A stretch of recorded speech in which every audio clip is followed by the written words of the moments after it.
Es muy conocido porque es periodista económico, está vinculado a medios masivos. Martín Tetaz es colega periodista y está publicando y difundiendo un libro que se llama Nada será igual. Y no habla solo del efecto que nos produce la pandemia, sino que habla de lo que nos anticipó aceleradamente la pandemia a partir de la tecnologización de la vida y lo que él llama la inteligencia artificial y la economía y el impacto sobre la economía. Martín, gracias por atendernos, buen día. Buen día, muchas gracias por el llamado. Bueno, contame del libro.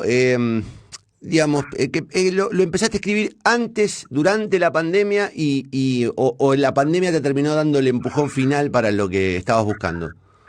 Sí, tal cual, más bien esto último. Es decir, este es un proyecto que empecé en el año 2013. Empecé a investigar mucho sobre un concepto que se llama singularidad, que es un evento que aparentemente ocurriría alrededor del año 2035, en el cual la inteligencia artificial nos alcanza, digamos, y pueden los algoritmos hacer todas las tareas que hoy hacemos nosotros. Y a partir de esas investigaciones empecé a profundizar, luego empecé a escribir y llegó la pandemia. Claro. Y lo que ocurrió es que, tal y como decías vos, que la pandemia finalmente aceleró buena parte de esas transformaciones y entonces operó medio también como un experimento natural, ¿no? De golpe mandó a toda la gente a la casa a trabajar, de golpe mandó a la gente a la casa a estudiar, nos enseñó un montón sobre esos cambios y aceleró mucho el proceso de urbanización. Entonces, tenés el crecimiento muy fuerte de Mercado Libre acá en Argentina, pero de Amazon también en Europa, digamos, en general, de cosas vinculadas esencialmente a lo que es el proceso de uberización de la economía. Sí, el comercio, digo, eso está claro que es un proceso en el que lamentablemente va a haber una suplantación de muchísima actividad humana. Pero la inteligencia artificial en sí mismo es un proceso que busca que las máquinas, tarde o temprano, tengan las mismas capacidades o similares capacidades al ser humano. Y ahí va la pregunta, digamos, ¿hasta qué punto el hombre está tentado a avanzar y hasta qué punto el costo humano va a ser tan grande, ¿no? Digamos, porque estamos hablando de un cambio del paradigma de la economía, pero un cambio del paradigma también de la vida humana.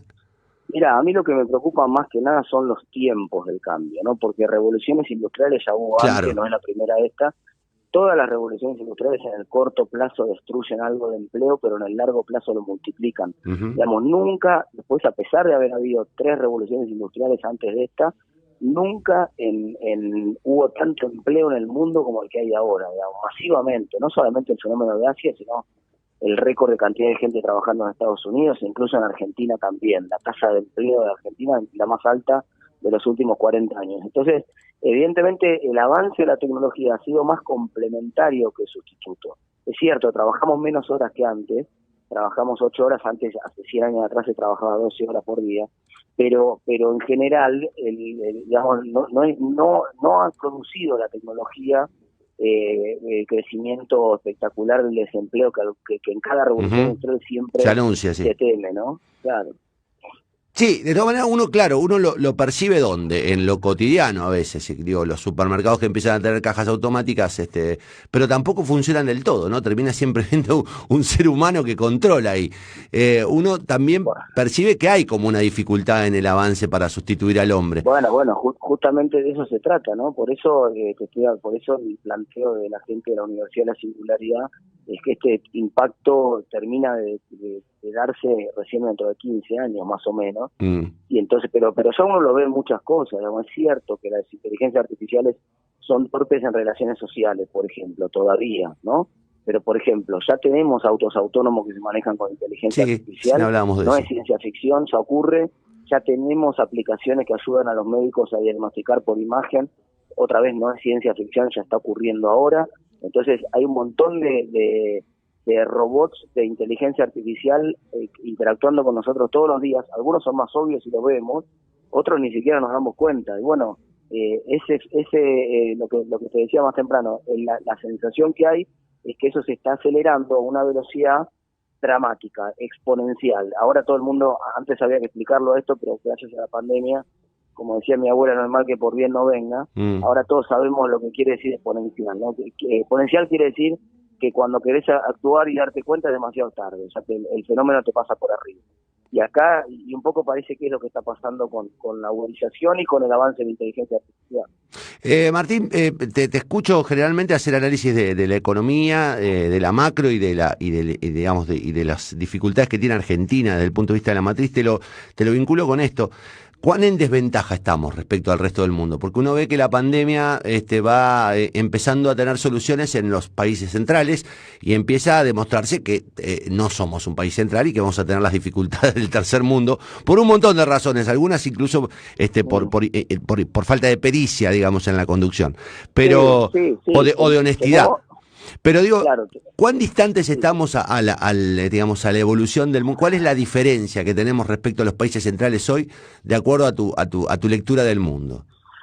No, a ver, acá impactó más en lo económico y en lo sanitario que en el resto del mundo, en parte por lo que decías vos recién, porque no tenemos a Merkel en la presidencia. Lamentablemente tenemos otros dirigentes que no tienen el nivel que tienen algunos de los dirigentes europeos, porque también hizo estragos el virus en otros países de Europa. Ahora, evidentemente lo que está terminando con el virus terminó primero en Israel, está terminando en Estados Unidos y en Europa, es el proceso de vacunación. Nosotros seguimos avanzando y probablemente ya está claro que esta ola la ligamos igual, la estamos haciendo igual, pero probablemente cuando termine esta ola ya estemos mejor preparados para la tercera ola, para el próximo efecto. Eso se va a ver recién cuando lo veamos en Europa, en el próximo verano nuestro, que va a ser el invierno de ellos.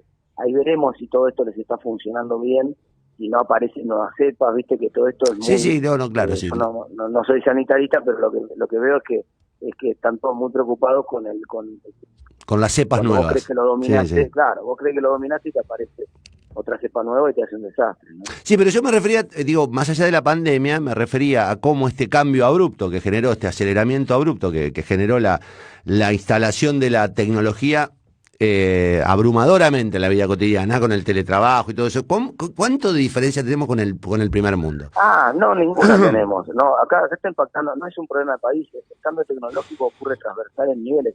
Más temprano hablábamos del caso de Mercado Libre. Es decir, en Amazon en Estados Unidos creó 500.000 puestos de trabajo en un año, que es el doble de lo que nosotros creamos en un año muy bueno, en una economía donde el comercio se caía a pedazos, y acá pasó exactamente lo mismo, y una parte, digamos, creció 85% la facturación en dólares del Mercado Libre el año pasado, y una parte muy importante de los comercios que hoy vemos con la persiana cerrada, no es, nosotros pensamos, bueno, es por la pandemia, cuando vuelva la movilidad van a volver, y vamos a llevarnos una sorpresa porque vamos a ver que muchos de esos comercios no vuelven a abrir, que en el medio se aceleró este cambio tecnológico que decíamos recién, y ocurrió también acá, digamos, son cosas que ya están pasando acá también. La aplicación Cuidar, esta con la cual está trabajando el gobierno, la desarrolló Global, que es uno de los unicornios tecnológicos.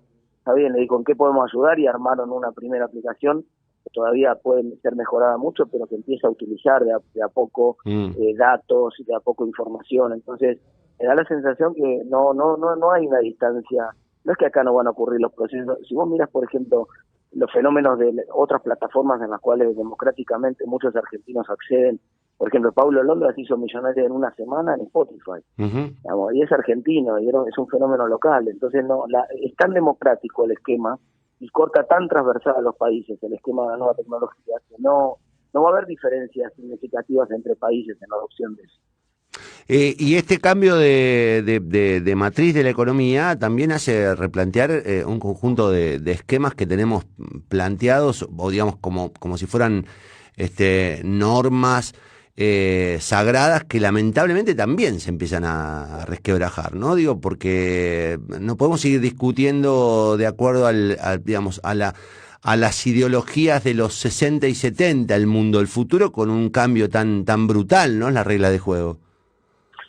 Pues, tal cual, eso pasó siempre, cada vez que hubo un cambio tecnológico siempre hubo una resistencia que atrasaba 20 o 30 años y que no veía el cambio. Ahora el problema es que el cambio se da a una velocidad mucho más rápida, entonces quedás más en offside, digamos, para poner la analogía futbolística, ¿no? Gente en offside hubo siempre, lo que pasa es que ahora los pases se hacen más rápido, entonces ahora queda más gente en offside y quedas más groseramente adelantado o atrasado en este caso. Y esto, sí, esto va a pasar, y eso va a implicar que la transformación también en algunos sectores donde puedan existir restricciones o resistencias tarde un poco más en avanzar, qué sé yo, por mencionar un caso, y salirme de Argentina. En China, pero también en Turquía y después en la India hubo una resistencia muy grande del gobierno a las criptomonedas.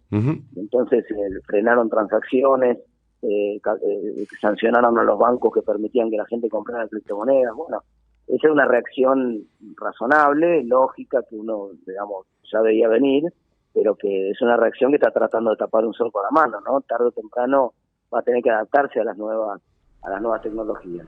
Yo te quería preguntar, buen día Martín, te habla Martín.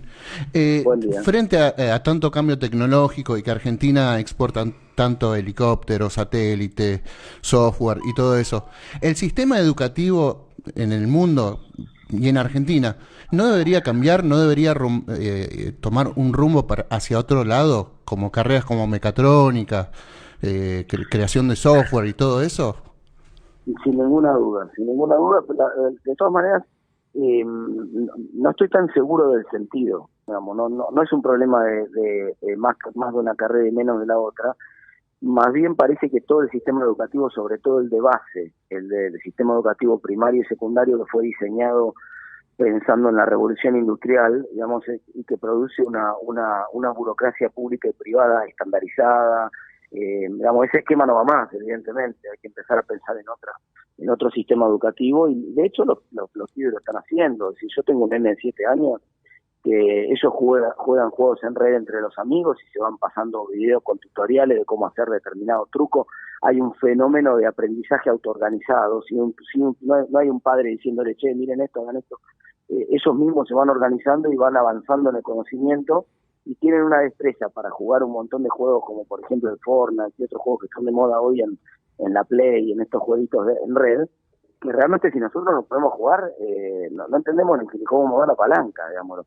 Los pibes aprenden un montón, así como aprenden eso hoy, mañana el día que necesiten aprender, qué sé yo, el teorema de Pitágoras para resolver un problema, lo van a googlear en 2 minutos, van a ir a ver en la Khan Academy en YouTube y van a aprender conceptos. Entonces, eso está cambiando, y el sistema de alguna manera tiene que adaptarse a ese cambio. Martín, siempre es interesante escucharte porque además sos un provocador, a mí me gusta, me parece que nos hace falta debatir cosas en profundidad, salirnos de los discursos basados en consignas, y me parece que está bueno romper, plantearnos, discutir todo esto y de verdad hacernos cargo de que estamos enfrentando un mundo que, como bien decís en el título de tu libro, nunca jamás será igual. Ya nada será igual. Así que yo te agradezco mucho el contacto. Bueno, muchas gracias, gente. Hasta luego. Gracias, viejo.